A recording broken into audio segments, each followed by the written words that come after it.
Good morning and good afternoon, everyone, and welcome. My name is William Montine, and I am a non-resident senior associate at CSIS.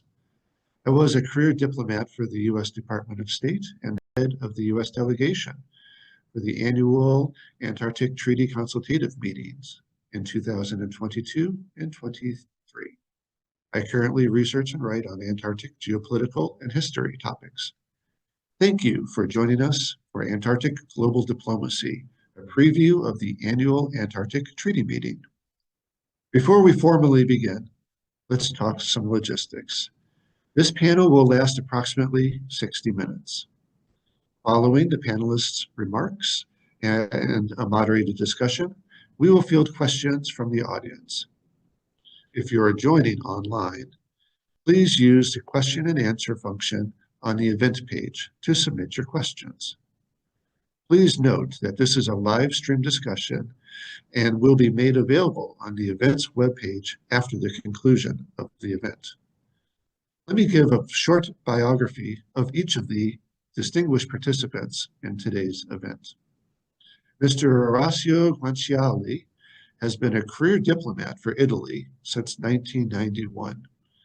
His recent assignments are from 2008 to 2012 as the Deputy Head of Mission of Italy and Morocco, from 2013 to 2020 as a Head of the Territorial Desk for Southern Asia at the Foreign Ministry, and from 2021 as the Coordinator for the participation of Italy to the international organizations concerning Antarctica, and in this role as the Head of the Delegation of Italy to the ATCM and as the CAMLR Commissioner. Dr. Anna Maria Fioretti has been a researcher at the National Research Council of Italy, known by its initials CNR, working at the Institute of Geoscience and Earth Resources since 1985. Her scientific research has focused on the formation, evolution, and geodynamic significance of terrestrial magmas and on the origin and formation processes of extraterrestrial rocks, meteors.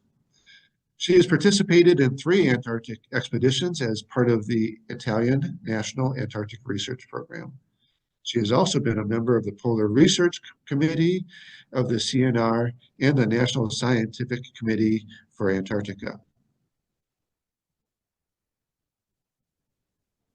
Mr. Albert Luberis has been designated by the Antarctic Treaty Consultative Parties in accordance with Article 3 of Measure 1 of 2003 with the direction and supervision of the ATCM as Executive Secretary responsible for overall coordination of the Secretariat's services to the Antarctic Treaty Consultative Meeting and the Committee on Environmental Protection. He's also in charge with the administration of the Secretariat's operations, which is hosted in Buenos Aires, Argentina. He is currently serving his second term, which expires at the end of this upcoming meeting in Milan. He has extensive experience, including participation and involvement in the Antarctic Treaty System organizations and the Antarctic Treaty Consultative Meetings. He also manages the activities of Uruguay's national Antarctic programs.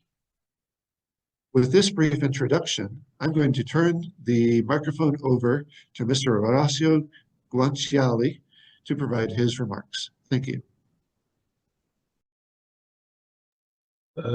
Thanks, Bill. You introduced me, so the audience know that I am the head of the Italian delegation to the ATCM. What is the role of Italy in this forum? Well, we adhered to the Antarctic Treaty in 1981, and so we became a member of the organization. And we achieved consultative status, meaning right to vote, voting rights, in 1987. And then we hosted the first Antarctic Treaty Consultative Meeting in Venice in 1992. At that time, the organization was quite simpler respect to present-day status. It took place once every 2 years, for instance, and say the shaping of the organization was somehow simpler. The Committee on Environmental Protection did not exist, and so it was much simpler in also in organizational terms. Today it's quite challenging. I mean, the ATCM is, from a logistical point of view, a very complex meeting to host. We will host this year in Milan from the 23rd of June to the 3rd of July, the 47th session of the meeting. With what expectation? What contents are we introducing to the meeting? I think it's important to note that, say, the host country, as the definition implies, is not a presidency that you can imagine in the framework of the G20 or the G7, for instance, where it has, say, the discretionality to move forward the agenda, to introduce topics of its own interest. The host countries does not differ from other delegations participating in the ATCM, logistics apart. So we will introduce some contents, as we do every year in the ATCM, mainly related to scientific cooperation. This year we do not have any operational topic to submit to the Committee on Environmental Protection, which is the main, say, subsidiary body of the ATCM. But we do have some issues of scientific cooperation, and I would like here to say that, well, I'm in the job since 2021, as you said. I didn't have any previous experience on Antarctica, and one thing that surprised me since the start of my assignment is to observe how the Italian scientific community on Antarctica is so dedicated to the issue. It's a small group of scientists, but very well dedicated to the polar research of both the Arctic and Antarctica, and who dedicated their whole lifetime to these subjects. My alternate, Professor Anna Maria Fioretti, as you said, took part 3 times in Italian national expeditions in Antarctica, and she's an eminent member of this group of scientists. So that's why every year we manage to confront the results of our scientific research with the membership. And this year, I would like to touch very briefly, a couple of subjects that we will submit to the agenda of the ATCM. One is concerning the avian flu bill. I remember your very thoughtful introduction in the ATCM in Helsinki 2 years ago, when your delegation announced to the membership the risks of the avian flu soon reaching the Antarctica, and say the aggressive nature of this type of virus vis-a-vis the species involved. And what you foresaw at the time materialized in a few months, because the continent was reached indeed by the virus. Apparently it's now mainly confined in the Antarctic Peninsula, and we will present the results of some research that we conducted during the last research campaign in the continent, in the Ross Sea region, where we have our main scientific station, the Mario Zucchelli. And that revealed that no signs of the virus, the highly pathogenic virus, is detected among the penguin colonies of the area in the vicinity of the Mario Zucchelli station. Of course, this does not mean that the area is sheltered from the spread of the virus, and we are also in touch with other members, particularly New Zealand, which also has a station in the same region. to try to conduct the same type of investigation next year. Avian flu was also the subject of talks in the last session of the ATCM in Kochi last year. So it's a matter which is very relevant to the scientific community and to diplomats. A second subject is contamination. We will present the results of some research that we conducted with Germany, joint effort we are conducting with Germany, to highlight the importance of some particular techniques, like for instance the use of data banks in the research for contamination.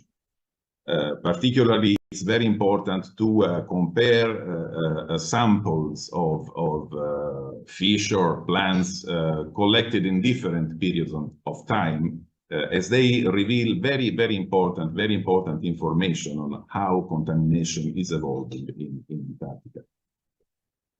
So this is a second issue. This is a second issue we will introduce in the agenda of the ATCM, the upcoming ATCM in Milan. I don't want to take away more time now to leave space to the debate.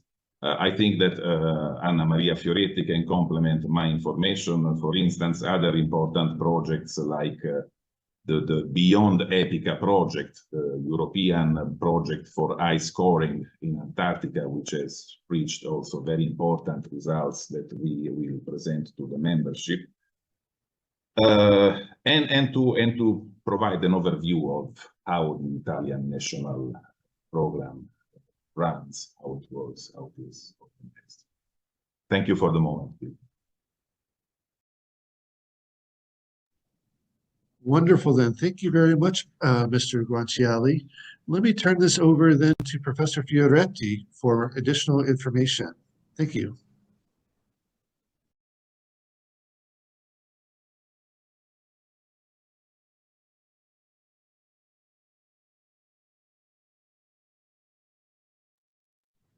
Anna, if you could please... audio.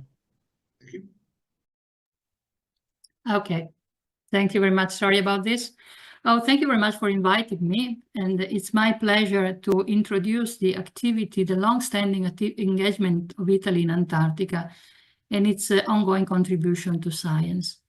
This year, we celebrate 40 years since our first scientific expedition and 38 years since the becoming a consultative party.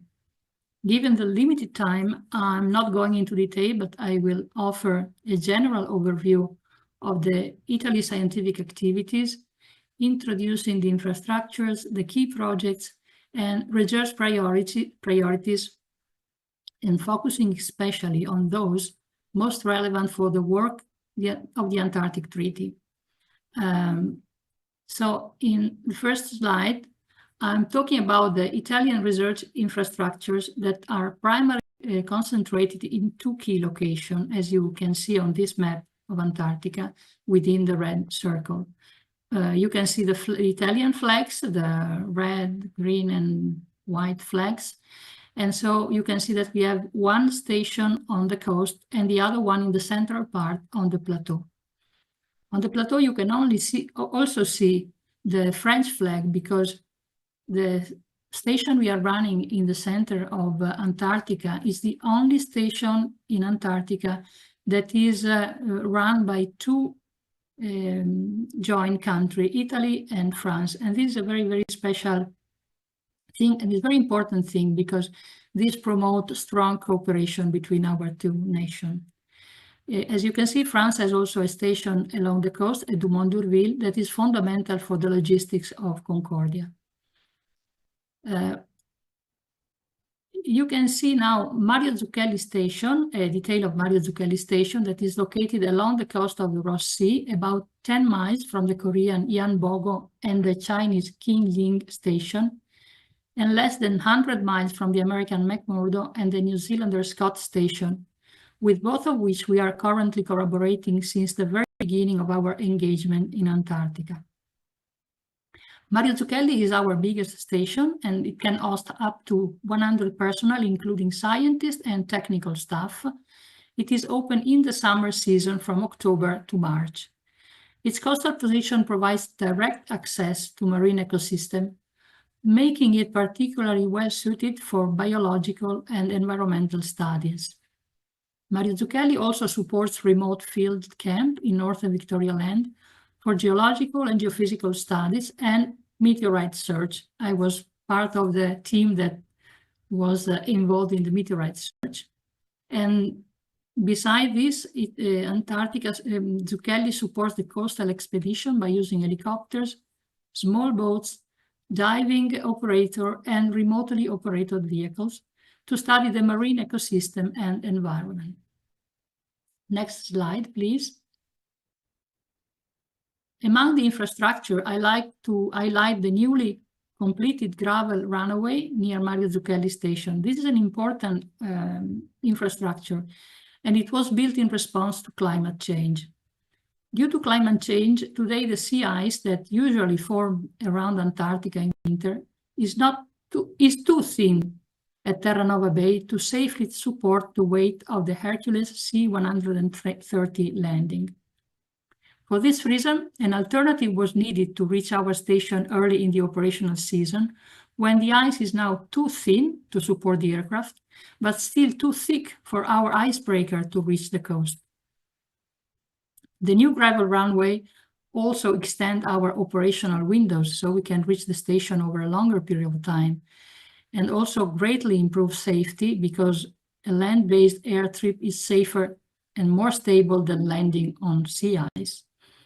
It also provides further support to collaborative logistics, as the runway is also intending to support other neighbors' stations, including McMurdo.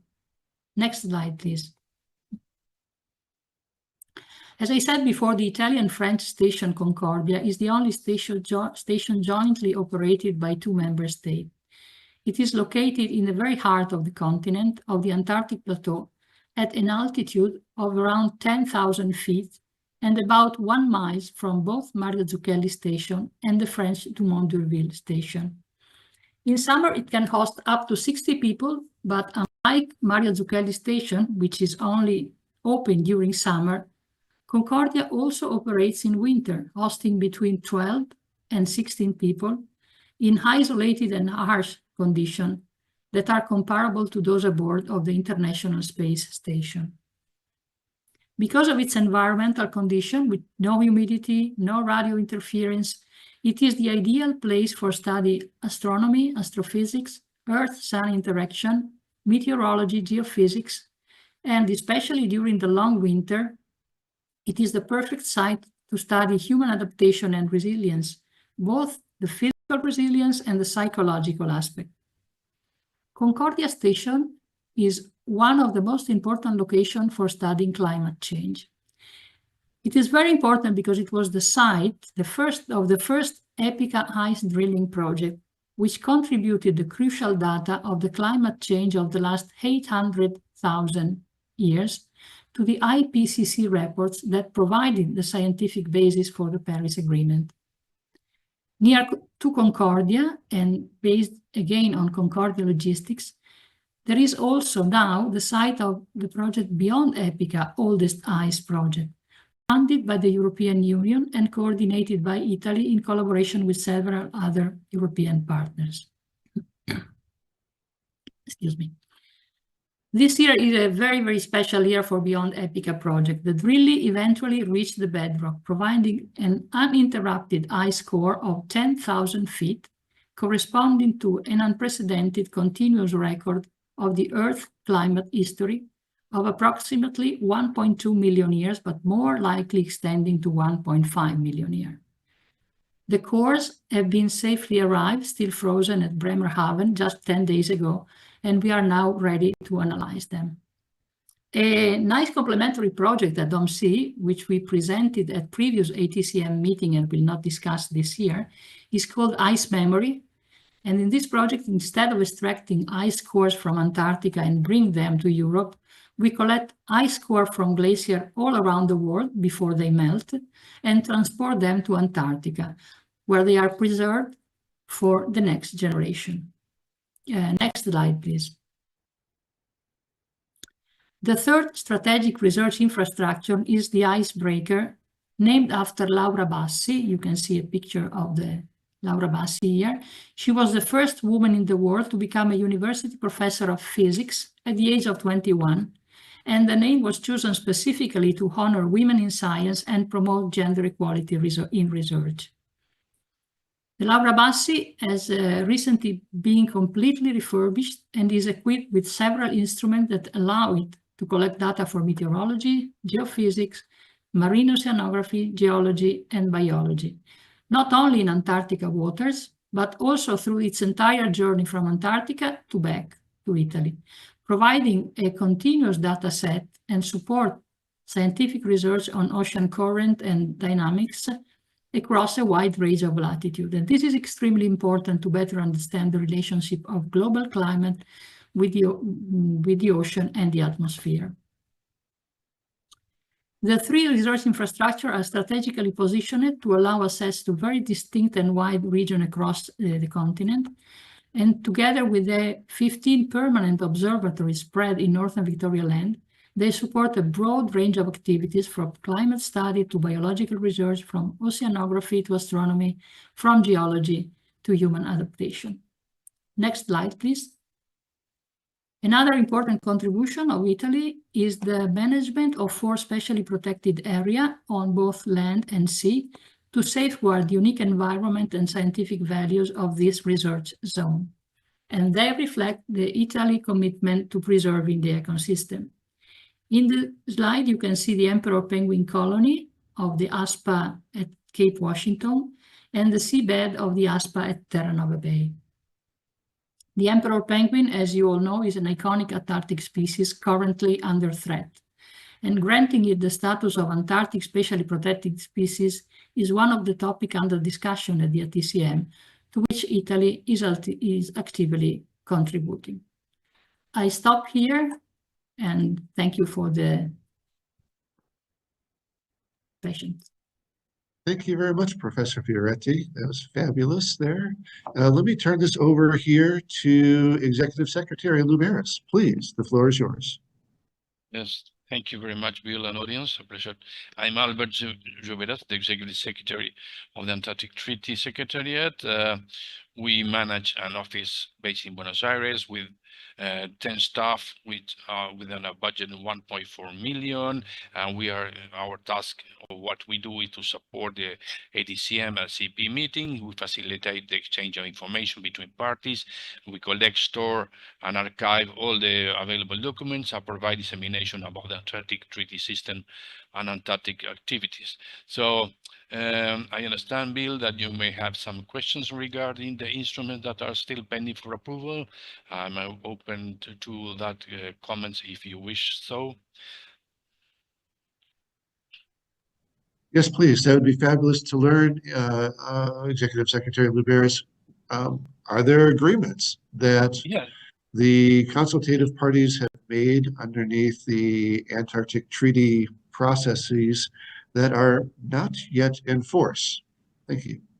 Yes, the outcomes of our ATCM are mainly three instruments that are measures which are legally binding, the decisions which are internal, and resolutions that are kind of exoteric text that encourages parties to carry out. But those binding arrangements have to be approved by all parties, and many of them requires to be approved and incorporated into the national legislation. But every year we present at the ATCM a list of measures which are not yet effective, that have been approved initially at the ATCM and were not taken into effect for several years. For example, Measure 4 from 2004 regarding tourism and non-governmental activity still needs to be ratified by 10 parties, which are Brazil, Bulgaria, China, Germany, India, Peru, Republic of Korea, Sweden, and the United States. Okay, this measure has to do with the contingency planning for conducting tourism activities. Another one very important is Measure 1 from 2005, which was approved at the ATCM in Sweden, is related namely as Annex 6 and liability against emergency from environmental issues. To become effective, this measure still needs to be ratified by 9 parties, such as Argentina, Belgium, Brazil, Bulgaria, China, India, Japan, Korea, and also the United States again. So this measure is related to organize a cleanup or restoration of the environment to the initial state when environmental emergency occurs, and the figures that are included in that annex on the from the environmental protocol are required to be updated considering the other conventions for oil spills or matters that are connected to that in order to be updated. We're talking something that was approved 20 years ago, and the prices have for sure changed. And for comparison with other conventions, yes, the other conventions have raised the amounts of money that need to be used to restore or to plan the contingency for that kind of disasters or event. Okay. Coming to the measure 15 from 2009, what was at the ATCM in Baltimore in the US, matching the 50th anniversary of the treaty, there was a measure that has to do with the landing of passengers. You know that the increased tourism activity has made possible to big cruises with thousands of passengers to go to Antarctica. So this measure requires some restrictions to the landing of passengers, but it's not yet effective because it still needs to be ratified by 13 countries: Brazil, Bulgaria, China, Germany, India, Italy, Norway, Peru, Poland, Republic of Korea, South Africa, Sweden, and also the United States. So since many years, the latest ratification were the evolution was mainly between 2009. There was a peak. After that was a peak of ratification between 2004 and 17, but then it has declined significantly. Only 5 ratifications took place in the past 5 years. So in order to make these 3 measures into effect, we need 32 ratifications from 16 parties. With some parties need only not to ratify only 1. Some must ratify 2 or 3, and that, for example, includes the United States.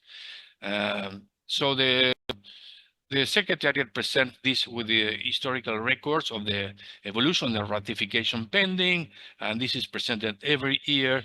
And sometimes we have a tour de table in order to explain by each party has not ratified. We are doing this for Annex 6, in which status is the progress of the ratification and implementation into national legislation, but the progress is very slow.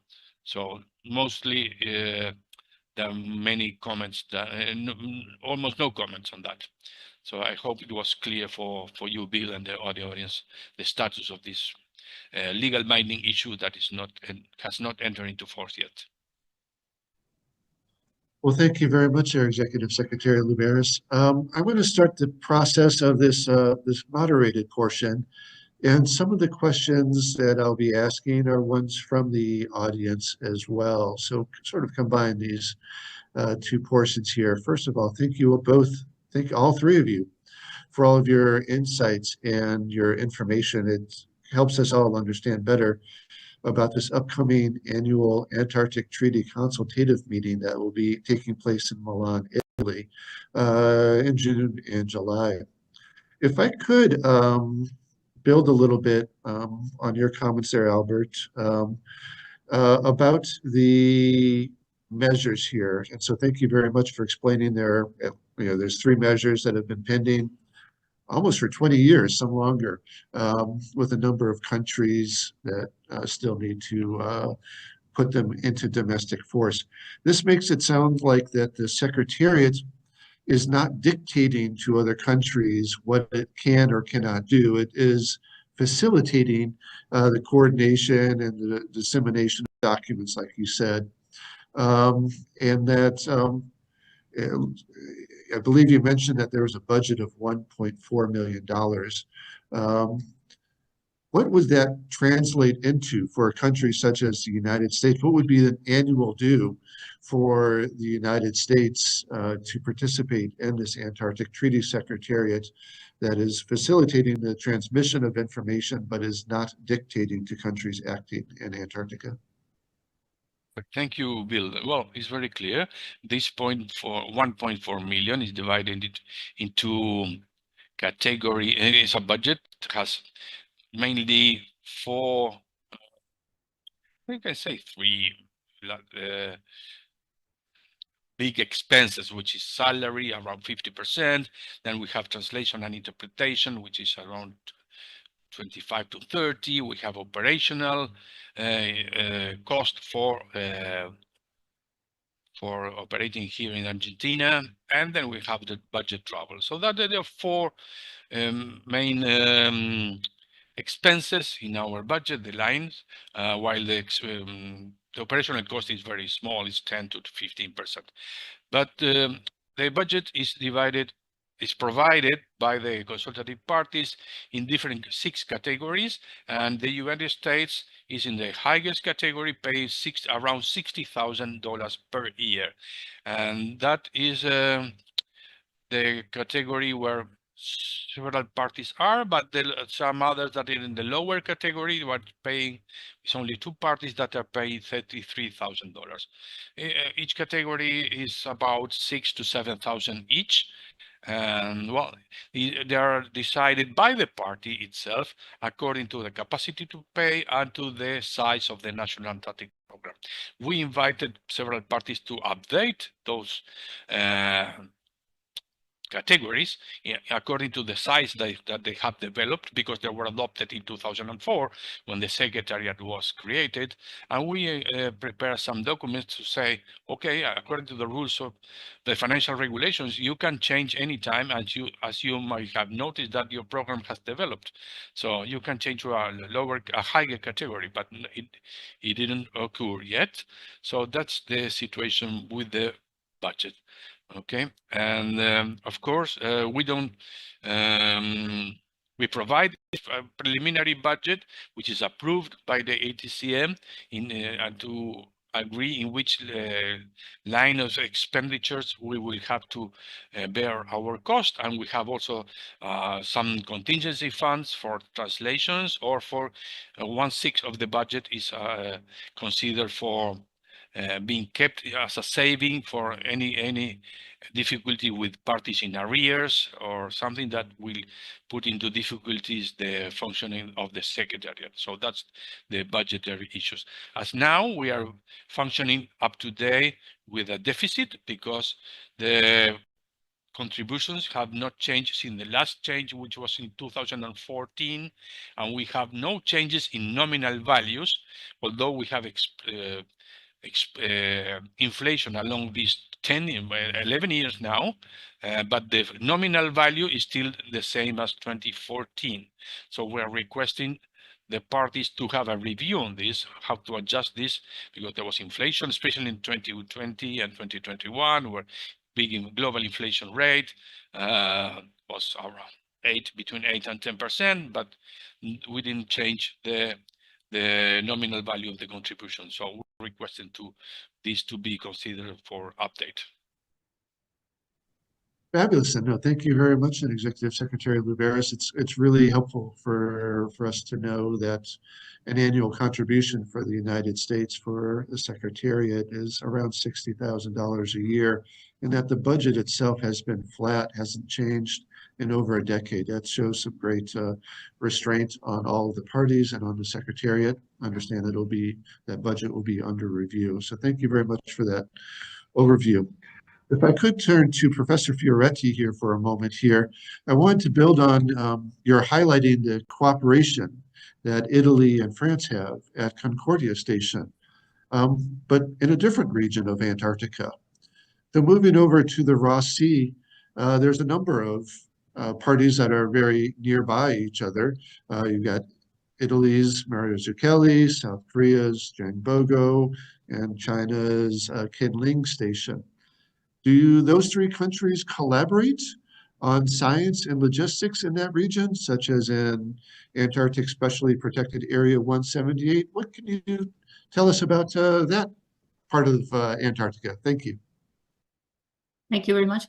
Well, the cooperation from the logistic point of view is absolutely brilliant, no doubt about this. On the scientific side, well, the main purpose of an Antarctica specially protected area is to preserve and protect outstanding scientific, environmental, or historic values of an area. At Terranova Bay, as you said, in 10 miles, there are 3 very busy research stations, the Italian, the Korean, and the Chinese. And their impact, although carefully controlled, cannot be null. So because near the station there is a very important rookery, the rookery of Inexpressible Island, it came very natural to all the 3 parties to put together their effort to protect the area. Because with more than 2,000 breeding couples, Inexpressible Island is a settlement that dates back at 7,000 years. It's one of the oldest settlements, and the date of the settlement has been found dating mummies of penguins that stay on different levels, on different terraces along the sea, because there has been an uplift, a geological uplift in the area. So the rookery was going down towards the sea, and you can find mummies at all levels. And this very special place triggered a lot of cooperation among Italy, Korea, and China to defense, to protect this area. So it was a good opportunity to start a cooperation, scientific cooperation. I have to say that the cooperation is longer, is stronger with Korea, because Korea has been there for a longer time. China has just arrived, in a sense. The station opened just two years ago. But there is this cooperation on the rookery going on, and we take advantage of the annual meeting of the ATCM to organize a sort of small workshop, Italian and with Italy, Korea, and China, and define new possibility and new strategy for cooperation. So in this sense, the Antarctic Treaty is successful also from the scientific point of view. So, holy smokes, 7,000 years, penguins have been there at Inexpressible Island. I know Rome is the eternal city, but it seems like the penguins have been there even longer. Yes, that is amazing. I had no idea. That is so cool. And I think it's great that the ATCM, bringing together the different diplomats and the scientists and everybody in one location in Milan, will facilitate greater scientific cooperation and collaboration to understand that fabulous opportunity there at Inexpressible Island there. Let me ask here, though, for Mr. Guanciale, about the ATCM. We know that you mentioned that Italy it's not a president of the meeting. It has limits as for what it could do for driving the agenda, but we keep on hearing words about the number of tourists going to Antarctica steadily increasing. And my understanding is that there have been over 100,000 tourists who have gone to the region for the 3rd straight year. Will the ATCM address this topic of tourism? Thanks. Thank you, Bill.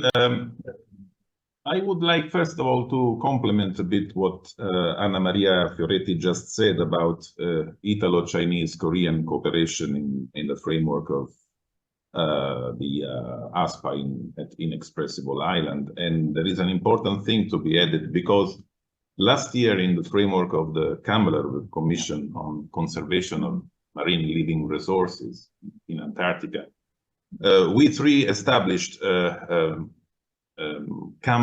Ecosystem Monitoring Program for the monitoring of the penguin colony, of the Adelie penguin colony at Inexpressible Island.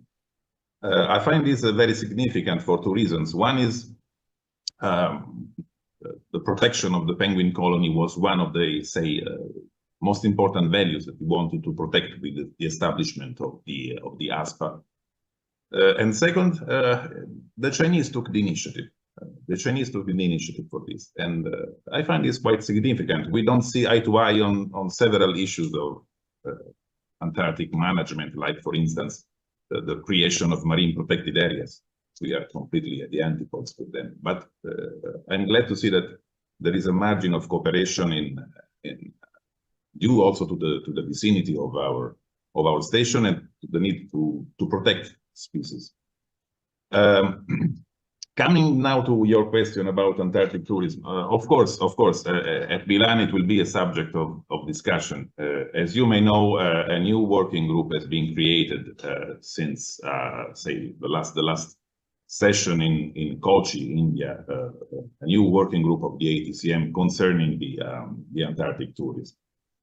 As you pointed out, the number of tourists has reached the figure of more than 100,000 presents per year, every Antarctic summer from November to March, and that has brought, the membership to consider that a margin of monitoring is needed, a margin of regulation is needed to deal with this type of tourism.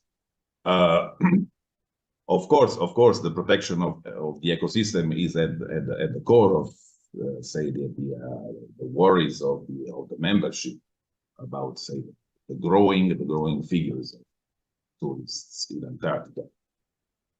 And well, you remember maybe that we both took part in a seminar that took place in Paris in 2003, in 2023. And that was, the origin of, the creation of this new working group. Several ideas were floated during that seminar, limiting the number of presents, limiting the type of activities to be carried out by tourists in Antarctica.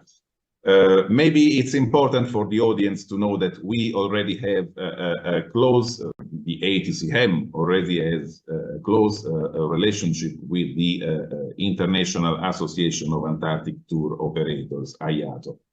And all the tour operators that adhere to this federation have to subscribe to certain environmental standards of their ships and all this, the type of activity to be executed once in Antarctica, and also it's more and more frequent the presence of scientists and researchers on the ship with the task of, raise the awareness of passengers on the importance of preserving the ecosystems in Antarctica. So all in all, it will be a subject of discussion. There will be also a workshop hosted by the Netherlands. The Netherlands, you know, that have the chairmanship of this working group, the ATCM. There will be a workshop just on the eve of the ATCM. It will last 2 full days. 2021 June, and we will see what ideas the Netherlands and all the others will have to move forward the agenda. Of course, I think the ultimate goal is to produce some type of binding measure to better regulate tourism. I expect something to come out from this workshop. Thank you. Excellent then. Well, thank you very much. It's good to know that the ATCM has this working group set up, that the Netherlands is taking the lead with this seminar that's happening even before the ATCM even starts, and that there is close cooperation and involvement of that International Association of Antarctic Tourism organizations or operators, IATO. As you mentioned, everybody in Antarctica, including tour operators, must adhere to certain standards for environmental protection, just that there's none that are specific really to the tour operators, and that is particularly what the ATCM and the member states are looking at. I'm curious here, and this is probably as much for Executive Secretary Labraasi and yourself, Mr. Guanciale, about transparency. The ATCM is generally closed to the public. Only the opening plenary session is to be held in the public. Are there any movements for making that opening plenary to be live streamed? And is there any interest in making other portions of the meeting public, such as potentially non-controversial conversations about new scientific discoveries here? I'm going to start off with Executive Secretary Labraasi, but then also Mr. Guanciale, if you could chime in from the perspective of the hosts. Thanks. Thank you, Bill. A pleasure. Well, let me clarify with that possibility is still under, that situation is still under Rule of Procedure number 8 of the Rules of Procedure of the ATCM, which says strictly that the opening plenary session shall be held in public. Other sessions shall be held in private unless the meeting shall determine otherwise. So, there are two possibilities: to change the Rules of Procedure, which is likely very difficult, because it needs a special agreement for that big change, and that some parties request that some parts of the meeting can be held in public. But due to logistic reasons for this meeting, I don't think that will be possible, and it was not required by any party by now. It was only requested by media that wants to attend. But the replies from the host and the Secretariat that we shall comply with these such Rules of Procedure number 8, which is valid. So as by now, except for the opening plenary, which is involved a ceremony and speeches from the authorities of the host country, were the ministries from foreign affairs, environment, science. They give their presentation to the parties on the views of the importance of the host and the ATCM. We didn't have any request from the parties to amend these Rules of Procedure or to consider any session to be open.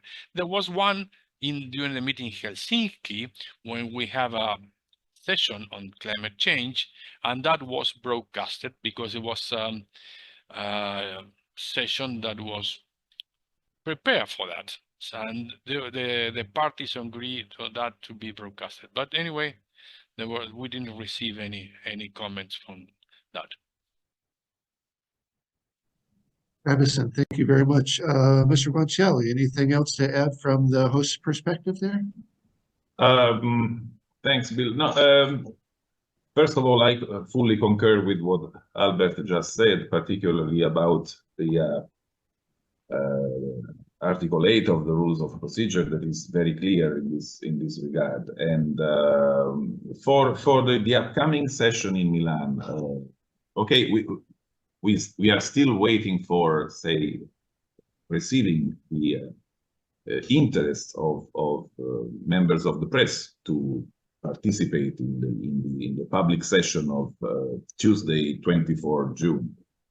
Of course, we are open to facilitate to the maximum extent possible the participation of the press and say, broadcasting of the public session. That is also the session that should see the presence of a member of the Italian government to inaugurate the ATCM. Say the issue of transparency is really very, very important. You can think of it in different manners, but say the Antarctic Treaty itself embodies the principle of transparency in Article 7, where it says that all parties should be open to inspection to everybody else. And it's the maximum expression of the principle of transparency, which is one of the pillars of the Antarctic Treaty System as a whole. Thank you. No, thank you very much. And thank you very much for reminding us all that the Antarctic Treaty meetings, they're one set of activities, but there's also that transparency in Antarctica itself. The transparency that is provided by the ability for any consultative party to conduct an unannounced inspection of any facility, any equipment at any time in the treaty region. That is really quite a powerful tool for consultative parties to use. And I see here, Albert, I see your hand, so I'm going to turn the floor over to you, sir.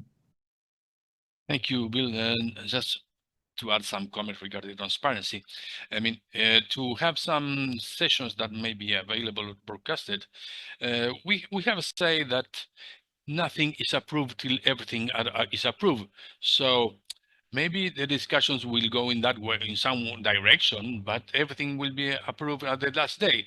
So you may see the progress of the discussion, but the decisions are made on the last day and nothing can be considered as approved before. So that's something that needs to be also considered when transparency is reflected, because the report is still in progress and will be approved in the last day. So that is very important, I think. And regarding transparency, as soon as the meeting ends, all the submitted papers are released to the public, and there's a press communique, a press release from the host. Initially was done by the ATCM, but then it was referred to the host country to provide with who will express the outcomes of the meeting based on that decisions that were made when the report is adopted on the last day. So that's the situation. Also, the transparency is measured in the information exchange system, where all the parties load their activities and also their key science priorities. So our web page acts as a depository of all the information loaded and publicly available for the parties, including our maps section, which shows the reports of visiting visitors places, the environmental impact assessments, the inspections done to the stations, the science data is conducted there. So we have a wide variety of information in geographic information system available to the public that shows all the activities that are conducted in Antarctica. Fabulous, and no, thank you very much for that reminder as well. So the Antarctic Treaty Secretariat does have that website. The website address is ats.aq, and it has a wealth of information, including, as you pointed out, all the papers that the countries submitted that are made public right after the conclusion of the meeting. It has that information exchange system, in which countries put in all sorts of information about the vessels that they use, the stations that they operate, and the science that they undertake there in the Antarctic Treaty region. There's also the final reports themselves, which are remarkably long and very detailed and very helpful, although it's best done to read those with a cup of coffee, I found. So thank you very much for all those reminders here. We've got time for one last quick question here, and I want to turn this over to Professor Fioretti. You've mentioned the good news about emperor penguins, that they're not necessarily being affected by the avian influenza, so that's wonderful. But what more can be done to assist the emperor penguins given this climate that we're in? Thank you very much, Professor. Yep. Well, one of the problem of the emperor penguin, specifically of the emperor penguin, is that they lay their eggs on ice. And as I said in the beginning, we had to build a new airway on the gravel because the ice is no longer supporting our airplane, meaning that there is the evidence that the sea ice is getting thinner and thinner, and probably in some area is already disappearing very early in the season. So we need to protect the environment of the emperor penguin. We need to try not to take the food from them, not to fish, so they can have food enough to survive. We need to work and trying to slow down the heating of the earth, the climate change, because otherwise, if the sea ice disappears, the emperor penguin will disappear. So the first thing we could do is to grant the status of specially protected Antarctic species to the emperor penguin, so the area in which they live is protected and is dedicated to them and not to other activity. And then each of us at any latitude could do something to help the emperor penguin to survive.